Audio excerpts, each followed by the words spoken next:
if you are suffering it, you know what I mean? If you are suffering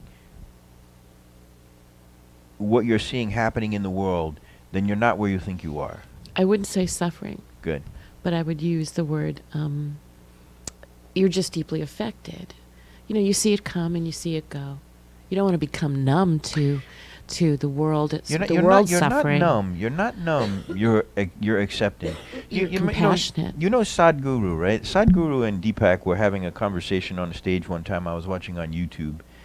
And, you know, they asked him at the end of the interview, they said, you know, what do you think success is, you know? And Sadhguru had a really poignant answer. He said, success is being in the world, but being unaffected by it. To be affected by it, you have to judge it. You have to. You have to judge it as wrong. Affected can just mean that you're sad because you see. It doesn't mean that you're suffering. You're sad for the suffering of humanity. Yeah. Just be careful of that, because somewhere in there is your ego saying it shouldn't be this way.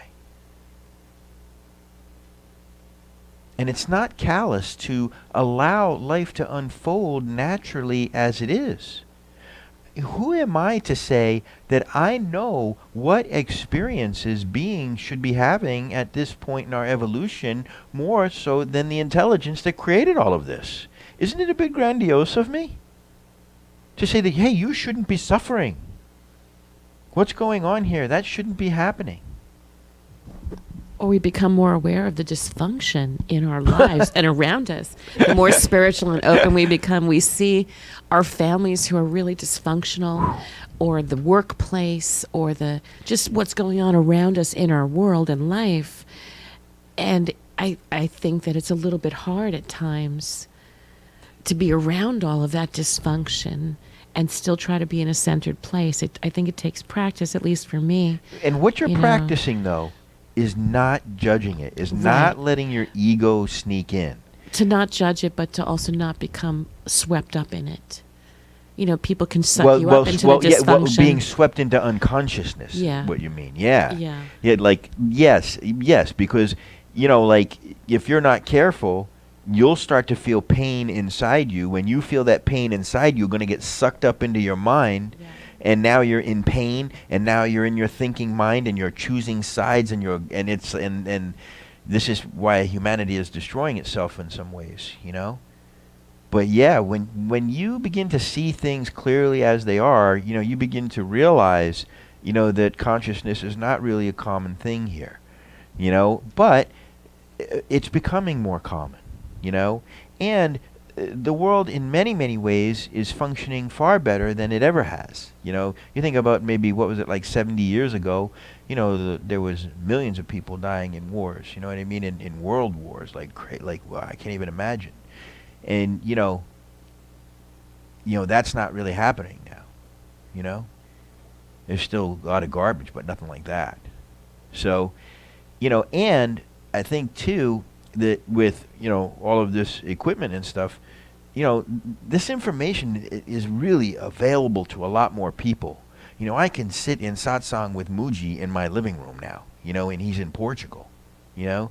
And so, you know, I just think that there are a lot of things that, you know, slowly, steadily, you know, we're here having this conversation here. There are more and more people coming. Sometimes at full moon we get 50 to 100 people. People are interested in this conversation. You know, people are understanding that humanity is suffering and starting to understand that, wait a minute, this is optional. There's got to be something we can do about this, you know? And this is, you know, we have to come into consciousness. The best thing that you can do, because you are part of the world, is become conscious. And the world starts to become more conscious because you're part of the world. The world, you are not the world. You are part of the world. And so your practice and your devotion to your practice is extraordinarily important, because in your practice you are helping the world become more conscious. One conscious person walk in a room, change the consciousness of the entire room. You feel it. I was at FAU, with the Dalai Lama, not FAU Nova, years ago, and it was just, you were just in a different place around him, just him being there. And you have to see the two, like start to see the two different, you know what I mean? There's present, conscious in the moment. You know that I'm present, I'm here with you, you can feel me. If I drifted off in my head, you would know I was gone. My body would be here, but y'all would be like, where did Tom go? So there's present, conscious in the moment. If I'm looking for you, there's two places I'm going to find you. Here with me in the moment, or up in your head, running through the woods of your thoughts. Thoughts about past, thoughts about future.